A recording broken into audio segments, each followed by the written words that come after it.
Hey everyone, it's Broken Dice bringing you another little update on my solo wargaming project. This time using strategic chips behind each unit. Each has a random value associated with it. I did earlier videos, you can go over that another time. The whole idea is to have these dice when you're playing a solo game to create some extra decision making. uh, and so far, it's kind of working out that way. So in this game, this test that I'm running, um, most of the it was kind of even out the the strategic points because I do this random. I just roll a dice six for each one, and each one gets a corresponding chip to whatever number I roll, and that's the points it's worth. Okay, so that was fairly even for both sides. But what starts to happen as you're playing the game, one side can get like an extraordinarily good run, let's just say, and start gathering up some of those, not not so much um, winning tactically on the table, but they're acquiring a lot of strategic points that they can utilize later off table. So that's one of the things to consider when you're trying to reestablish some sort of balance, not only tactically on the table, but also strategically off table. And those are the decisions I'm going for with this particular method. So, as you can see, we've got some cavalry units on the top edge of the table looking like they're getting ready to charge in. We got a small infantry unit on the left ready to charge a small Sparrowbara unit that has the black chip behind it with the red dice here on the left.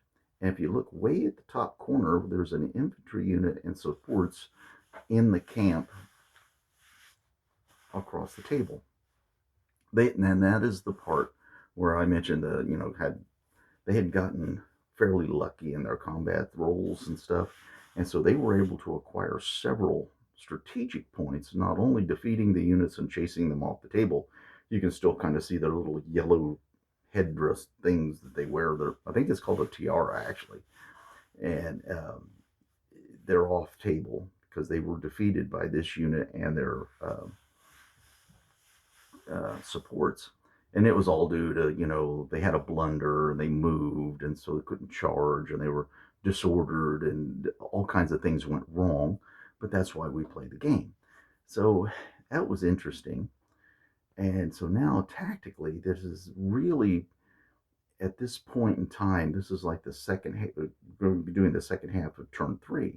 So it's imperative for to return to some sort of balance in the strategic points that this unit and this unit get into combat with this commander and this cavalry unit.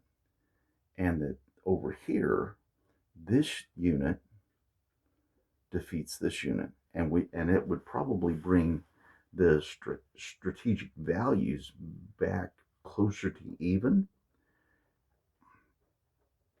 But on the other hand, if they're defeated, this swings wildly the strategic points and the tactical values on the table, probably breaking the division. Because over here, all this if this unit loses and flees the table, that means that the division in front of the king in the chariot is broken.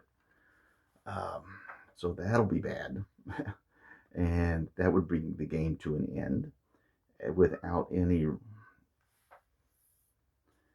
use of their heavy cavalry.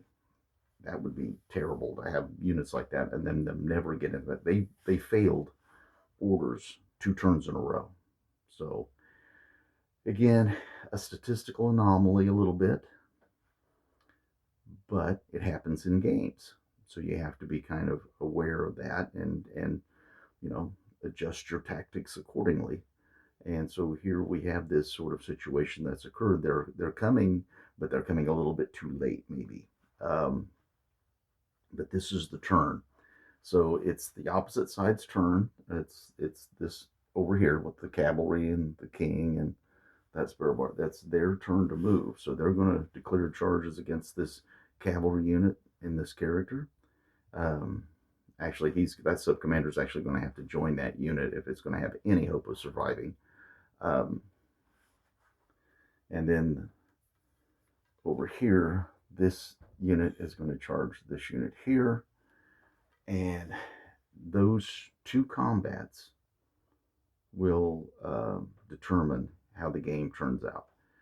Most of the stuff on the far right with the light cavalry and stuff, um, the horse archers were run down eventually by the light cavalry because they failed their order to flee, and but they did uh, disorder the light cavalry, so they're kind of out of the game for all intents and purposes. I have like some camel riders off here to the, as you can see here, these camel riders here, but they want nothing to do with the combat. And then there's another unit of horse archers that's over there running around, but they're not going to be of any combat value whatsoever. So let me get this video ended up so I can move on and roll some dice and see what happens. And then after this, it'll probably bring this test game to an end.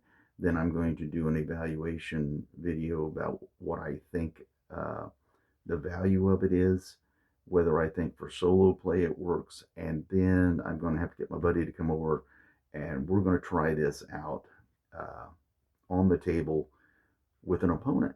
And I think that will be very interesting because there'll be random values, but it'll be up to the player to choose how much he risks. So it's going to be actual like kind of like gambling. And I'm looking forward to that. All right, everybody stay safe, stay well, and I'll see you next time.